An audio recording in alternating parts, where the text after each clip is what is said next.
I'm Tim, welcome to our channel and thanks for logging on. Today we'll be discussing the Rolex Oyster Perpetual Day-Date, reference 118239. You can see this double quick set, 18 karat white gold 36mm Rolex Day-Date and purchase it on our website. Subscribe to our YouTube channel if you enjoy these videos, and please click on the card in the upper right hand corner of the screen at any time during this video to see our full listing for this watch with additional accessories included, high-resolution images, and naturally full pricing details. Now on my wrist, 6 1/3 inches, 16 centimeters in circumference, you can see that this is a classical profile, and a gorgeous one at that.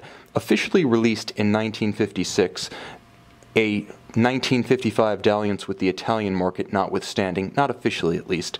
That makes 2016 the 60th anniversary of the Rolex Day-Date model in its traditional 36mm size. And so, we have it here.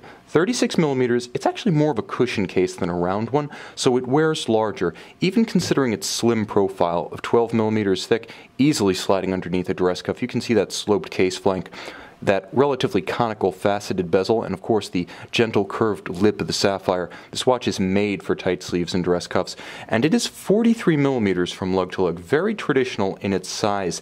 Nevertheless, with the solid end link of the Rolex President bracelet, it does gain a little bit in span across the wrist, such that if you measure between those extremities, the rigid endpoints of the watch as it's worn, you do get a span of 47mm across the wrist.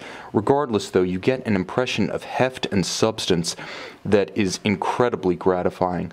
All in white gold, the watch is assisted in creating that impression of mass by the fact that it features a solid white gold caseback, not a sapphire. This one is all precious metal, and I'd prefer that anytime. An ounce of white gold over a $30 sapphire. For an automatic movement, this is what I prefer, quite frankly.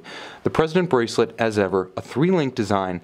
It's sort of a go-between, a halfway measure between the 3-link sports-oriented Oyster and the ultra-fine, ultra-flexible, but slightly more delicate 5-link design of the Jubilee. This one, with its 3 links, is in that sense like the Oyster, but the links are very small, so they retain the silken flexibility of the Jubilee. Naturally, underneath, beautiful channels between links so it won't pinch skin, it won't pull hair.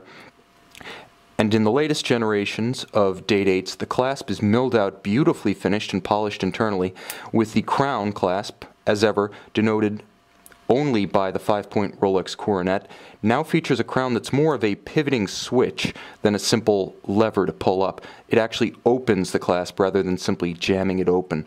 Refined, handsome, beautifully made, the entire watch is composed of Rolex's own white gold.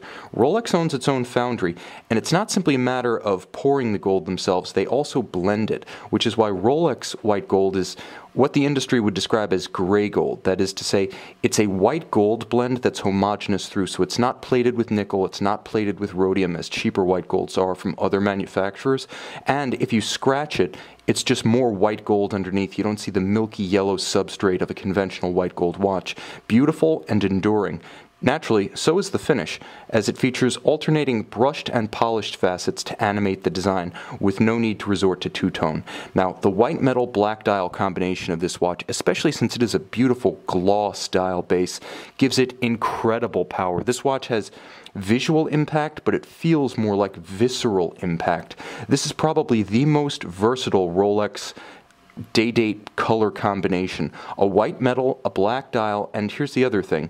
It is a double quick set such that you can cycle the date and the day, and when you're not using the calendar functions of the watch, all of these applied white gold indices and the hour and minute hand at center are beautifully loomed. This watch doesn't have the bare minimum of loom that you see on some Day-Date models. It has a lot. So in a real sense, with its 100-meter water resistance, convenient setting mechanism, the everyday reliability of Rolex automatic calibers, and the visibility in any light of this dial, this could be your only watch. This is a Day-Date that really has both the substance and the functionality of a sports watch. And to top it all off, there's a gorgeous traditional white printed railroad minute track outboard with inset stylized Roman numerals.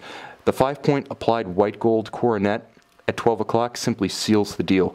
This is an incredibly potent watch.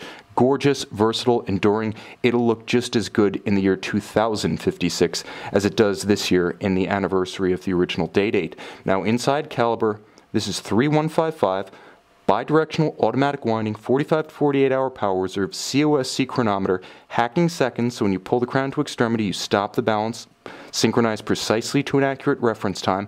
I demonstrated the double quick set function so you can rapidly cycle to correct the day and the date should the watch run down. As ever, free sprung with a full balance bridge, it's exceptionally resistant to shock-induced timing variation, and with a Breguet over coil hairspring, the certified chronometer is also resistant to positionally induced timing variation. This watch, to be frank, has it all going on. At 36 millimeters, it's the exact size and profile of the original Rolex icon.